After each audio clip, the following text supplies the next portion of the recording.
Hi there, welcome to this week's inspirational quote. This week's quote comes from Voltaire, who was born in Paris, France, back in 1694. And he was one of France's most prolific Enlightenment writers.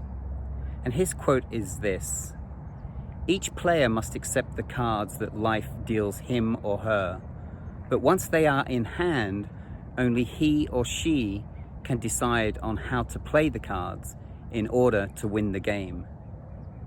Now, I think Voltaire was talking about, when he talks about the game, I think he was talking about the game of life.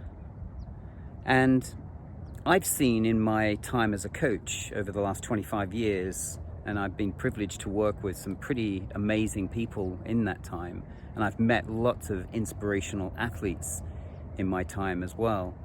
And I believe the game of life, people sometimes can get stuck in blaming the cards that they've been dealt.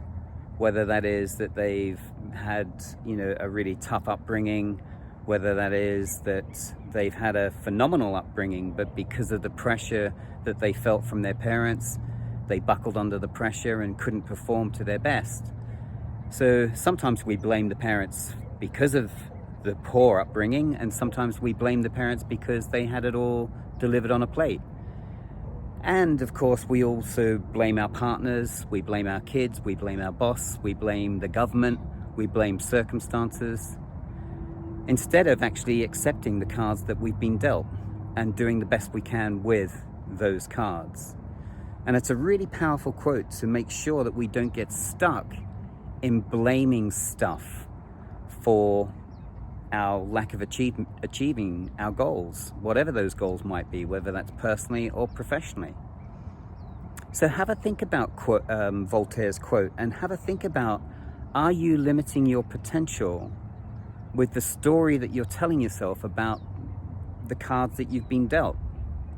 Whether, as I said, whether you've had a really poor upbringing, don't let that be the excuse to stop you from doing and achieving more than you believe you could possibly achieve. Because there are examples, millions of examples out there of people that have had those really poor upbringings and bad backgrounds and, had, disfigurement or lost a limb, but then continued to go out and push the boundaries and break goals and set new records. So as this year is closing out, think about what are you going to do to challenge yourself to an even better version of yourself in 2025. I look forward to sharing my next quote with you next week, and until then, have a phenomenal rest of this week. Bye for now.